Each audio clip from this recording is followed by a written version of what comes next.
안녕하십니까. 신의균의 군사TV 디펜스 브리핑입니다. 자, 오늘도 아주 중요한 군사 무기 관련 소식 전해드리겠습니다. 중국이 푸젠함 사출기로 쏘는 정규 항공모함 지금 만들고 있죠. 이런 상황에서 이 푸젠함을 만드는 상하이 장난조선소 인근을 지나던 여객기 승객이 촬영한 사진이 공개가 됐는데 이 갑판 위에 놀라운 게 있었습니다. 바로 중국이 개발 중인 스텔스 전투기 J-35라고 부르는 두 번째 스텔스 전투기죠. 그게 지금 탑재되어 있는데 벌써 지금 전투기 운용에 들어갔나? 라는 생각이 드는데요. 어떤 내용인지 보도록 하겠고, 또 일본은 잠수함 강국이죠. 그런데 일본이 지금 최신형 타이게이급 잠수함 만들고 있는 이 상황에서 다시 또 차세대 잠수함을 만드는데 여기에 수직 발사관이 들어가고 아주 장거리 스텔스 잠대함, 잠대지 미사일이 들어가는 CG가 공개가 됐습니다. 일본이 어떤 잠수함을 가지게 되는지 살펴보도록 하겠습니다. 자, 5가지 단신 먼저 보겠습니다. 대만이 자국산 청검3 중거리 공대공 미사일 개발을 완료했다 라는 소식에서부터 인도는 파키스탄 접경의 최전선 기지에 테다스 전투기를 실전 배치했다 라는 소식까지 보도록 하겠습니다. 첫 번째입니다. 대만이 자국산 전투기와 F-16V 등에 탑재해 운용하기 위한 신형 중거리 공대공 미사일 천검3 개발을 완료했다는 소식입니다. 기존의 암람과 천검2가 100km 미만의 사거리를 가진 것과 달리 천검3는 150km급 사거리를 가지고 있어 중국의 PL-12에 대항할 수 있는 능력이 대만 공군에 추가됐다는 평가가 나오고 있습니다. 미국이 이스라엘에 전차 포탄을 판매하기로 했다는 소식이 보도돼 이목을 끌고 있는 가운데 수출 대상 포탄의 종류와 양이 처음으로 공개되었습니다. 120mm 활강포에서 발사되는 M830A1 다목적 고폭탄 MPET 13,981발 판매가 확정되는데 이 포탄이 대량 공급되면 이스라엘 전차의 대인 살상 능력이 크게 향상될 것으로 보입니다. 이란이 소련제 수호-22 공격기에 탑재되는 소형 공중발사 탄도미사일 아르만을 개발해 실전 배치를 시작했다고 주장하고 나섰습니다. 소형 전투기에도 탑재 가능할 정도로 경량화된 이 미사일은 크기는 작지만 현존하는 방공 시스템으로는 방어가 불가능하다는 것이 이란 측 주장인데 정말 그럴지는 실전 데이터가 나올 때까지 좀 더 지켜봐야 할 것 같습니다. 가이아나 서부 에스키보 지역 영토 분쟁 문제에 대한 협상이 지연되고 있는 가운데 미국이 베네수엘라 앞바다에서 AC-130J 특수전 화력 지원기와 그린벨의 병력을 동원해 무력 시위를 벌였다는 소식입니다. 가이아나에 힘을 실어주기 위한 움직임인데 베네수엘라군은 신경조차 쓰지 않는 분위기입니다. 인도가 파키스탄 국경 라자스탄주 비카네르 지역의 날 공군기지에 최초의 테다스 마크-1A 전투기 비행대를 창설하고 내년부터 작전 운영에 들어간다는 소식입니다. 유사시 가장 먼저 투입되는 곳에 테다스를 배치한 셈인데 파키스탄의 자랑이자 자칭 세계 최강의 4.5세대 경전투기라는 JF-17과 진검 승부가 펼쳐질지 기대됩니다. 네, 이 미사일입니다. 암람처럼 생겼죠. 이 천검2를 개량한 천검3라는 미사일인데 대만 자체 공대공 미사일입니다. 천검2가 사거리 한 100km 정도. 그런데 중국의 PL-12, PL-15, PL-17 이 시리즈가 쭉 나오면서 중국 공대공 미사일의 사거리가 계속 늘어났죠. PL-12는 한 100km 되는데 PL-15 같은 경우는 200에서 300km, 그리고 PL-17은 400km. 이러니 이 대만 해협에서 이 대만 섬에 있는 지대공 미사일의 방공권 밖으로 나가지 않고 사격할 수 있는 이런 미사일이 필요하죠. 그런데 이제 100km 같으면 바다로 좀 나가서 사격을 해야 되니까 위험하죠. 그래서 바다로 나가지 않고도 대만 해협을 파고 들어오는 중국 전투기를 공격할 수 있는 미사일이 필요한 거죠. 그게 바로 천검3 150km 날아가는 미사일이다 라는 겁니다. 부디 효과를 잘 발휘해 주기를 기대합니다. 자, 미국이 좀 모순적인 행동을 계속 보이고 있어요. 바이든 대통령은 이스라엘의 이 작전을 지지한다 라고 이야기했고, 토니 블링컨 국무장관은 이 가자지구 군사작전 종료는 이스라엘이 결정하는 거다 라고 했는데, 백악관에서는 다시 이스라엘 수도를 방문해서 좀 빨리 좀 맞춰라, 좀 살살 해라, 이런 것도 압박하러 가고, 뭐 이중적이죠. 또 군사 무기 체계에 있어서도 민간인 피해 줄여라 라고 하면서 전차 포탄인데 이걸 14,000발을 판매를 한다는 겁니다. 이게 뭐냐? 전차 포탄인데 자탄식입니다. 자탄으로 전차를 격파할 수 있을까요? 바로 대인 살상용 탄이다 라는 겁니다.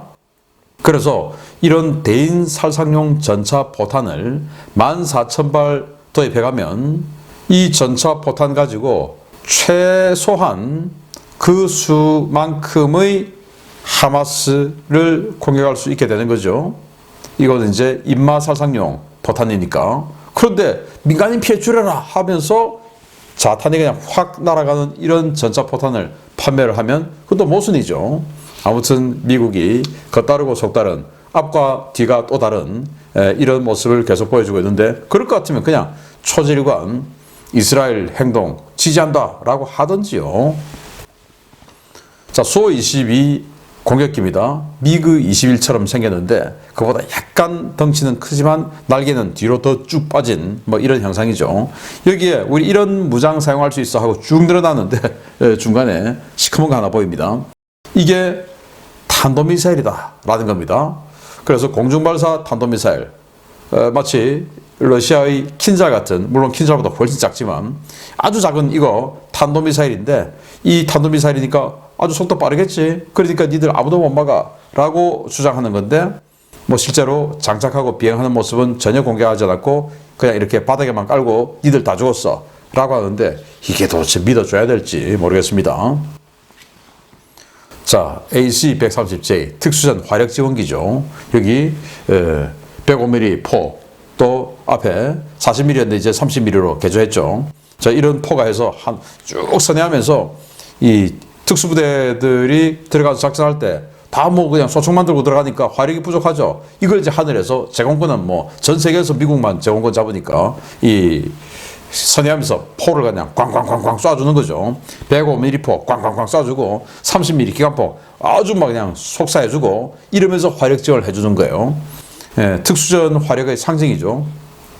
이걸 가이아나 지역의 그 에세키보, 한반도 우리 남한 면적의 1.5배에 달하는 그 영토를, 즉 가이아나라는 나라의 3분의 2에 달하는 영토를 베네수엘라가 그 우리 땅이 하고 자기네들끼리 그냥 국민투표해서 병합을 시켜버린 거예요. 그걸 이제 미국이 막기 위해서 항모는 보내지 않고 이런 거, 또 헬기 이런 거 보내서 지금 계속 무력 시위하고 있는데, 그러면서 이제 베네수엘라 북쪽의 카리브해에서도 이런 것 좀 하고 사격하고, 그리고 그린벨에 동원해서 강습도 좀 하고 뭐 이렇게 하고 있는데, 정작 베네수엘라는 겁을 별로 안 내는 것 같습니다. 자, 인도가 파키스탄 접경 최전선 기지에 테다스 마크-1A를 드디어 배치했다라는 건데요. 지난 2018년 말에 인도와 파키스탄이 공중전 벌였죠. 당시 인도의 미그 21 바이슨, 그리고 파키스탄은 F-16 동원해서 공중전 벌였는데 파키스탄 이겼죠. 네, F-16이 싸웠으니까. 그런데 그때 JF-17이 인근에 있었는데 그거 안 하고 F-16 가서 싸운 거죠. 왜? JF-17을 못 믿으니까. 그런데 이제는 이 인도가 테다스 마크-1A를 파키스탄 접경에 배치를 했고, 뭐 전투행동 반경이 짧으니까 이거 뭐 그 후방에 배치하면 전방까지 가지도 못하죠. 그래서 전선 지역에 배치를 하는데, 반대로 또 파키스탄도 JF-17 비슷한 덩치의 비슷한 성능이죠. 이걸 또 전선 지역에 배치해 놨습니다.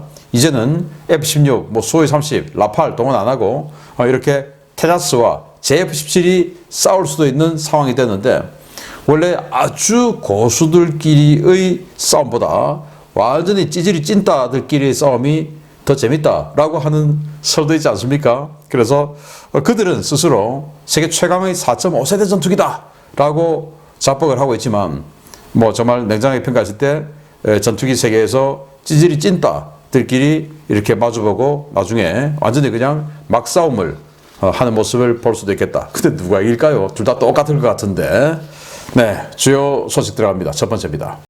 일본이 현재 배치 중인 최신형 잠수함 타이게이급의 후속으로 장거리 타격 능력이 비약적으로 향상된 차세대 잠수함을 개발 중이며 가와사키 중공업이 관련 작업을 수행 중이라는 소식입니다. 개발 진척 속도에 따라 2020년대 후반 등장 가능성도 제기되고 있습니다. 일본 가와사키 중공업이 방위성의 의뢰를 받아 타이게이급 잠수함의 후속 모델인 차기 잠수함 선형 개발 작업을 진행 중이며 여기에 탑재될 무장과 센서류의 개발도 진행되고 있다고 12월 10일 밝혔습니다. 가와사키 중공업은 주주들을 대상으로 발표한 내년도 주요 사업 계획 보고서에서 현재 진행 중인 주요 무기 개발 사업들을 일부 공개하며 현재 차기 잠수함과 여기에 탑재될 부수 장비들에 대한 기술 개발 작업이 진행 중이라고 밝혔습니다. 2030년대 초부터 배치될 차기 잠수함은 전통적인 선형 설계에서 완전히 벗어나 마치 구소련 타이푼급을 보는 것과 같은 함교 배치를 취하고 있는데요.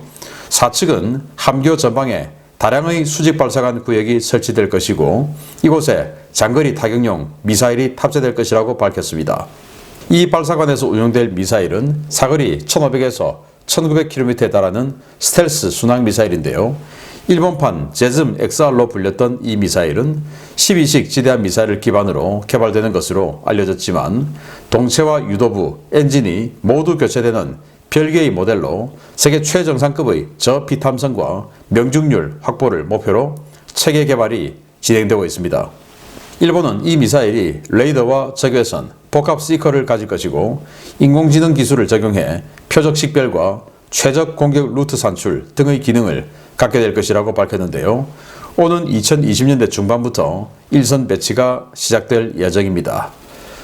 일본이 이 신형 잠수함과 신형 순항미사일을 대량 배치할 경우 북한과 중국, 러시아에 대한 전략적 억제 능력이 크게 강화될 것으로 보이는데요. 작심하고 재무장에 나서는 일본, 이대로 가면 머지않아 지역 패권국으로 행세하게 될지도 모르겠습니다. 네, 국방비를 내년에 갑자기 2배로 올리게 되는 일본. 그러니 그동안 상상만 해왔던 그거 다 구해내, 다 하자. 자, 이렇게 된 것 같습니다. 자, 이건 사진이 없어서 타이게이급 최신 지금 잠수함이죠. 진수하고 있는 모습인데, 자, 이런 걸 개발한다라는 겁니다. 가와사키 중공업에서. 이 잠수함이에요. 근데 잠수함이 좀, 우리 고정관념과 좀 다르죠. 뭐가 다르냐? 여기 함교가 있습니다. 함교가 주로 이 함체 전방 쪽에 좀 치우쳐 있고, 수직발사관이 만약 있다면 함교 뒤에다가 수직발사관을 배치하는 게 미국도 그렇고 우리 한국의 도산 안창호급도 그렇고 다 그러죠. 그런데 이렇게 함교를 뒤로 빼고 함교 전방에 수직발사관을 배치한다라는 건데 이게 이제 과거 소련의 또 러시아의 타이푼급이 이런 스타일이었어요. 그래서 이런 식으로 개발한다. 자, 그리고 신형 디젤 엔진도 개발한다. 이렇게 홍보를 하고 공개를 하고 그러면서 미사일을 다량 꽂는데 이 미사일은 잠대지 미사일인데 사거리가 무려 1500에서 1900km 엄청난 장거리죠. 그런데 문제는 이거 토마호크 같은 그 정도 성능이 아니고 칼리브르 같은 러시아 그 정도 성능이 아니고 완전 다른 LRASM 같은 이런 스타일이다. 인공지능으로 목표물을 딱 식별하고 그 목표물의 약점을 다 기억해 놨다가 저 목표물 같으면 랴오닝함, 산둥함, 푸젠함 또는 05 난창함. 자, 그러면 쟤들은 약점이 이쪽이야. 우리는 이쪽으로 돌아가고 너는 저쪽으로 돌아가. 이런 식으로 AI가 서로 간에 소통하면서 들어가는 게 바로 LRASM 아닙니까? 그 LRASM 같은 그런 공격을 하면서 스텔스. 거기다가 사거리는 LRASM이 550km인데 이건 1500에서 1900km. 엄청난 거죠. 이런 미사일을 다량 꽂게 된다. 정말 이 바다에서 적이 없어질 정도로 어마어마한 능력을 갖게 될 것으로 예상되는데요. 와, 우리 장보고 3 잠수함에 탄도미사일 장착되어서 우리가 조금 공격력이 세다라고 생각했는데 이런 게 있으면 우리 탄도미사일보다 훨씬 더 강력한 그런 공격 능력, 특히 바다에서 대함 타격 능력을 가지게 될 텐데, 야, 부럽기도 하고 걱정스럽기도 합니다. 우리도 이 LRA-SM 같은 AI 기반 스텔스 미사일 빨리 개발해야 되겠다라는 생각이 듭니다. 두 번째입니다. 최근 상하이 장난 조선소에서 자체 개발한 전자기식 사출기 사출 테스트를 진행했던 중국이 해당 테스트 직후 항모 갑판에 차세대 함재 전투기를 얹어 운용평가를 진행 중인 사실이 확인되었습니다. 실물 기체라기보다는 1대1 사이즈의 갑판 실험용 모형 같은데 중국이 공공사명 항모 조기 전력화를 위해 정말 서두르는 것 같습니다. 중국이 상하이 장난조선소에서 의장공사와 계류 실험 중인 공공사명 푸젠 항공모함 비행갑판 위에 J-35로 추정되는 실험용 항공기를 설치했으며 여기서 다양한 실험이 진행 중이라고 복수의 중화권 오신트 소식통이 12월 13일 리포트했습니다. 12월 8일 인근 상공을 지나가던 여객기 승객이 촬영한 이 사진에는 푸젠 항모 후반 갑판 위에 J-35로 추정되는 항공기가 올려져 있는 모습이 식별되는데요. 사진 촬영자는 이것이 실제 전투기라기보다는 모형으로 보인다고 밝혔습니다. J-35는 당초 수출용으로 개발된 FC-31을 함재기로 개조한 모델인데요. 중국은 공군용 스텔스 전투기 J-20을 함재기로 사용할 계획이었지만 J-20이 너무 무거워 함재기 개조가 불가능하다는 판단에 따라 지난 2020년부터 FC-31을 함재기로 개조하기 시작했습니다. 도널드 트럼프 당시 대통령이 미국의 F-35 기술을 빼돌렸다고 콕 찍어 비난했던 J-35는 최대 이륙 중량 28톤, 최대 속도 마하 1.8의 쌍발 전투기인데요. 최대 6톤의 무장을 탑재할 수 있고 내부 무장창도 갖추고 있어 전반적인 성능이 F-35C와 유사하다는 것이 중국 측의 주장입니다. 중국이 아직 시운전도 하지 않은 푸젠 항모에 실물 사이즈 모급을 설치하고 갑판 운용 평가를 진행 중인 것은 항모와 함재기, 조기 전력화를 위한 행보로 보이는데요. 이르면 2025년께 J-35를 얹은 푸젠 항모가 서해에서 활개치고 다니는 것을 봐야 할 것 같습니다. 네, 상하이 장난조선소. 근데 상하이 이 공항으로 가면 이게 보이나 봅니다.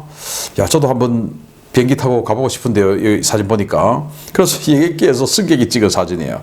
그런데 여기서 사출 실험 해가지고 이 앞에 퐁당 빠졌지 않습니까? 그런데 그 사출 실험 직후에 이 푸젠 항모 후방 갑판에 뭔가가 있어요. 뭔가가 있어요. 이게 뭐냐?